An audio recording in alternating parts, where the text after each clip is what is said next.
In less than 24 hours, The Last of Us 2 went from one of the most anticipated game releases of 2020 to a dumpster fire of criticism, bigotry, and unheard hatred to a video game I ever seen in years. Despite all this, and leaks included, I decided to play it anyway, blind to any events described in such leaks. I came 1 week later with the conclusion that this game is divisive by design and ruthless on delivering his message, and it will be on the players' hands whether they want to listen or simply turn off their consoles. I played it to the end, and on my own experience I have come to realize that behind all the darkness and sorrow this story shows lies a gem. An unpolished gem, yes, but a gem nonetheless. And that's why on this video I will name and explain what are my gripes with the story, and also what I consider to be unfair criticism to the game. Without further ado, let's go!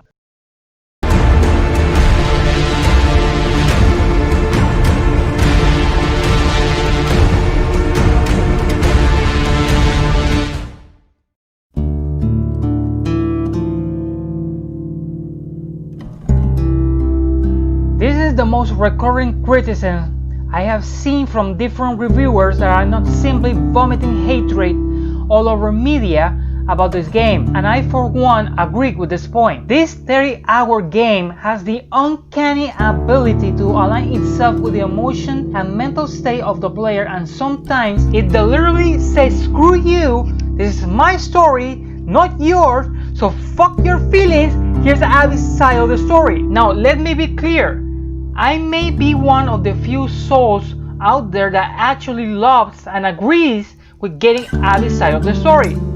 But to do it at a point where the emotions are at its highest and at least 10 hours into the game and make everything drop and say, calm down, you ain't done, is a bit too much to ask of the player. And speaking about Abby's side of the story, I believe it could be better structured. For me, it didn't pick up until you meet Lev and Yara. And I feel that gameplay section could have been shortened to reach that point faster. Also, the set scene. Completely unnecessary. I do not need to watch bad hentai to know those two love each other. And it's complicated. And talking about complicated, too many love triangles for my liking. It would have been perfectly fine to make Abby's obsession with revenge the reason that she and Owen drove apart, without also adding the fact that Mel is pregnant. In my eyes, it's too overdramatic to justify its existence. Ellie's side of the story has similar problems, but given that at that point the goal and motivations are more straightforward, it doesn't suffer as much.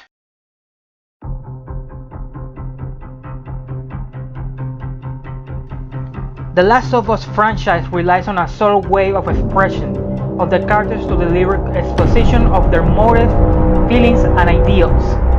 It's the polar opposite of something like Metal Gear Solid, where exposition dialogue is everything.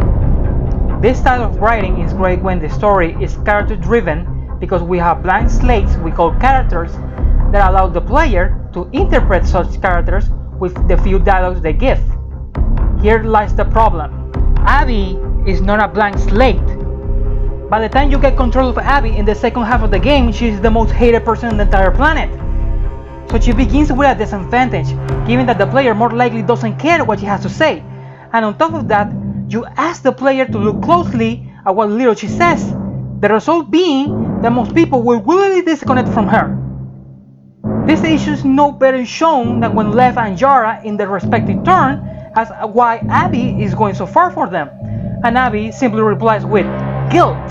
It's subtle, yes, but that doesn't explain anything. And if one who is already on shaky footing with her, the less I will care. Her exposition dialogue shouldn't be more on the nose, given that the goal of her story is for the player to understand her, and unless you are invested in her, that will more likely fail. Look at these stats. 2 main characters, 6 secondary characters divided between them, and to top it all, you are telling 2 different stories between each character. It's too much. Not to mention the huge chunks of Ellie's story you spend it alone, where you hear her throwing every cuss word under the fucking sun each time she kills someone. Add that given the nature of the story, Ellie's banter is basically, I'm so fucking done with everything and I can sometimes sing. This does not make for interesting conversation between characters. Why? Here's why. The reason why Joel's and Ellie's dynamic works so well is because they have very opposite personalities. Joel is moody and Ellie is a bit more cheery and lively, but in this game Ellie doesn't have an Ellie, so to speak, because she only cares about revenge and Dina and Jesse just follow along. I'm not saying it doesn't have its moments, they occur every time Ellie returns to the theater, but I wish it would also translate when we are not in a cutscene. Abby's section fits it a little bit, with the inclusion of Lev and Yara, but again, this happens roughly 3 hours into her story and possibly 15 into the whole game. My point being is that unlike Last of Us 1, the second characters do not stand out or become memorable.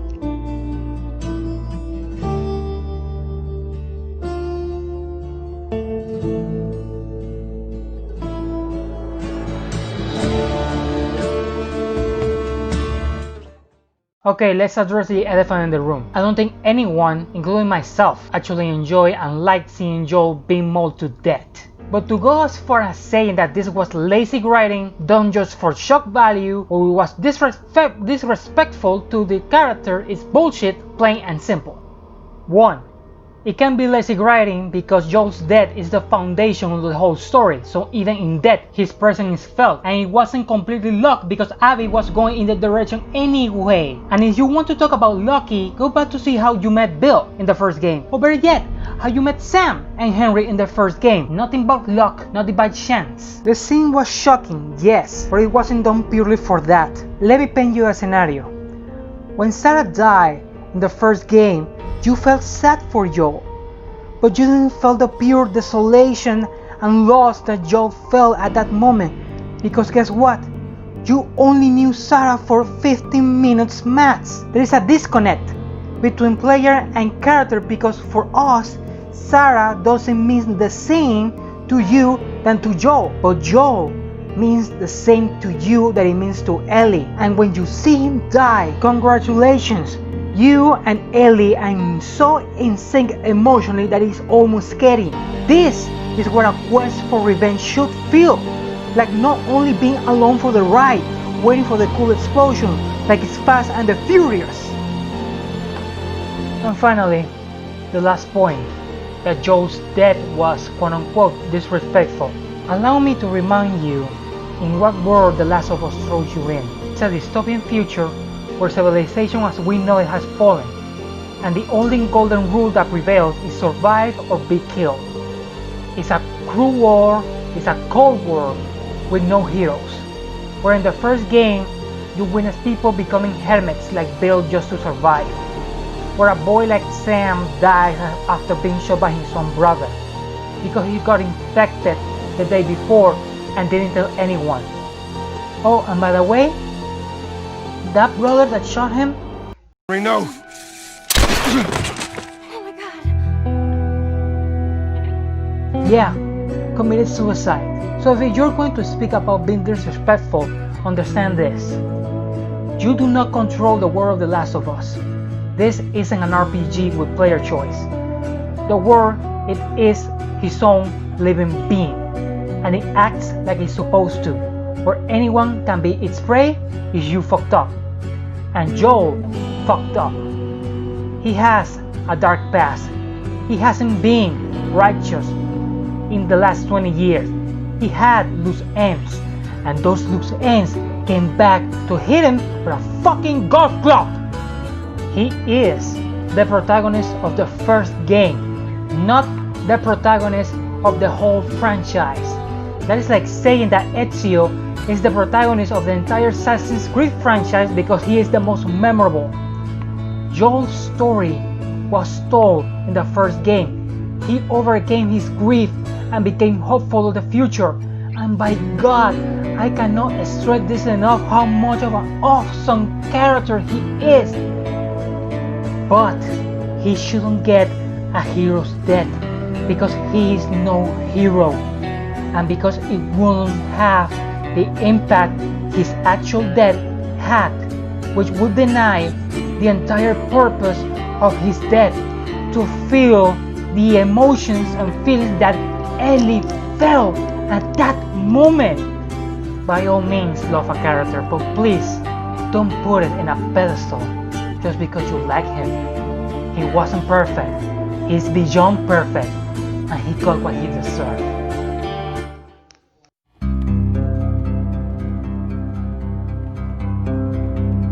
The definition of empathy is the capacity to understand or feel what another person is experiencing from within their frame of reference, that is, the capacity to place oneself in another's position. Definitions of empathy encompass a broad range of emotional states. Types of empathy include cognitive empathy, emotional or affective empathy, and somatic empathy. The only part that could be argued that tries to evoke this emotion is literally the beginning, when we see her father's death. Abby's story is not about feeling empathy towards her, it's to see that she's more than just the monster that killed Joel. And the game puts you to a 10-hour journey to show you exactly that. Whether that matters to you or not is on you, not the game. It's like someone telling you that 2 + 2 is 4, and it shows you proof of this, and you're still saying it's 5. It also showed that even killing Joel didn't free her from her nightmares and her lack of sleep. She said literally this at the beginning of her journey while talking to Mel about how she hasn't been sleeping great, showing again the futility of revenge. It didn't do anything for her except having a very angry redhead come in and killing most of her friends, including the man she loved. Almost nothing, right? In fact, if I were to push this empathy narrative, I would say that maybe, and that's a big maybe, the game would try to evoke what is called cognitive empathy, which is defined as to how well an individual can perceive and understand the emotions of another. Cognitive empathy, also known as empathic accuracy, involves having more complete and accurate knowledge about the contents of another person's mind, including how the person feels, which differs from emotional empathy, which is when you feel physically along with the other person as though their emotions were contagious. Just like it sounds, it involves directly feeling the emotions that another person is feeling. You have probably heard of the term empath, meaning a person with the ability to fully take on the emotional state and mental state of another person. It also differs from somatic empathy. Somatic empathy is described as responding to pain and sorrow in others by physically experiencing the same pain through proximity to them. This is an excellent signal to bring attention and sense the plight of others before understanding their condition, but it is not sustainable. Somatic sensation can be deceptive as it draws on the immediate internal assumptions to resolve an external state sample at the level of sheer pain, danger, fear, anger, or anxiety. In simple terms, while somatic sensation is quite powerful, it can also trick you, because just because you can feel the pain, anger, or whatever sensation the other person is feeling, doesn't mean you understand the whole situation. But somatic sensation has the ability to make you think you have all the answers immediately. For reference, Joel's death evoked a combination of these 3 kinds of empathy, while Abby's journey at best aimed for the cognitive empathy, which basically means understanding her pain, not necessarily feeling it.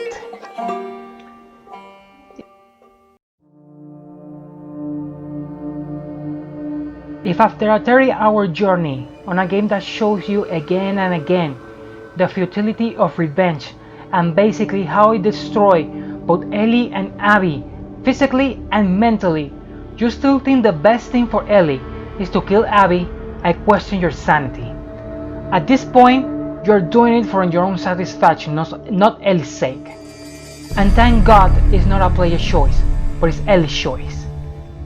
Unlike the first game, where she didn't have the final say, because Joel did it for her.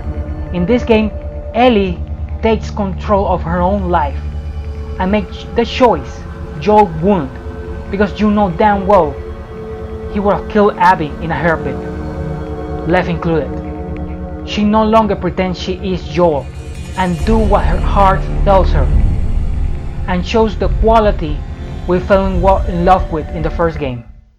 That she is the light in the darkness, that despite living in a ruthless world, she still tries to be the better person, that she kills to survive, not for personal gain. In the end, Ellie forgave Abby not for Abby, but for her. This game is flawed, that is true, but I still consider it a masterpiece, because it delivers a story that grabs you from the beginning to end and keeps you on your toes, but especially because it shows vengeance for what it truly is, a hollow, self-destructive endeavor. This game had the balls to break the mold and not glorify a revenge story as some sort of cathartic experience or somehow something that frees you from your demons. No, it will not let you get satisfaction from revenge, because it's not supposed to feel good. That's not real life. And if anything, this game tries is to be grounded in reality. And finally, this isn't your story.